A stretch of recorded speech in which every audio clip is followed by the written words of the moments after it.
अपनी जान के दुश्मन को अपनी जान कहते हैं। मोहब्बत की इसी माटी को हिंदुस्तान कहते हैं। मोहब्बत की इसी माटी को हिंदुस्तान कहते हैं। जो दुनिया में सुनहरे दे उसे कहते हैं खामोशी। जो दुनिया में सुनहरे दे उसे कहते हैं खामोशी। जो आंखों में दिखाई दे उसे तूफान कहते हैं। उसे तूफान कहते हैं। परम माननीय मुख्य अतिथि, आदरणीय गुरुजन वर्ग और गांव से पधारे हुए सभी गणमान्य व्यक्ति और मेरे बड़े भाई और बहनों, आप सभी को स्वतंत्रता दिवस की हार्दिक शुभकामनाएं। मैं पूजा रेस्टोरेंट से क्लास 6 कक्षा में पढ़ती हूँ। आज राष्ट्र निर्माण और देश प्रेम के उपलक्ष्य में अपने कुछ विचार आप सभी के साथ साझा करना चाहूंगी। आज़ादी का असली मतलब वही समझ सकता है जिसने कभी गुलामी की हो। हम सौभाग्यशाली है कि हमने स्वतंत्र भारत में जन्म लिया। ये तो आज़ादी की 1857 में जल चुकी थी, जो 1947 में हमारा देश आज़ाद किया।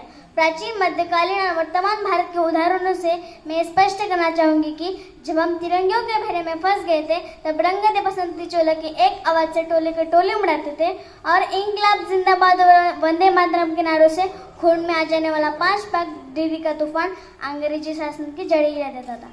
उसके बाद 62, 65, 71 में होने वाले युद्ध में यदि कोई महिला अपना स्वाग गवा के बैठी हो और घर के हालात यूँ होते करते कि प्यार भी भरपूर गया, मांग का सिंदूर गया, नन्हे नहालों की लंगोटियाँ चली गई, छोटी छोटी बेटियों की चोटियाँ चली गई, बाप की कमाई गई, भाई की पढ़ाई गई, एक ऐसा स्पॉट हुआ पता ही चला नहीं, पूरे जिस्म की गई बोटियाँ चली गई, पूरे जिस्म की गई बोटियाँ चली गई। अरे आपके लिए तो एक आदमी मरा है साहब, अरे आपके लिए तो एक आदमी मरा है साहब, मेरे घर की तो रोटियाँ ही चली गई, मेरे घर की तो रोटियाँ ही चली गई। जब पूरा परिवार अपनी देशभक्ति साबित कर रहा होता था, तब देश बलिदान मांगता था, तब देश लड़ जाने को कहता था, तब देश मर जाने को, मिट जाने को, फांसी चढ़ जाने को कहता था। बल्कि आज देश लड़ जाने को नहीं कहता, आज देश मर जाने को, मिट जाने को, फांसी चढ़ जाने को नहीं कहता।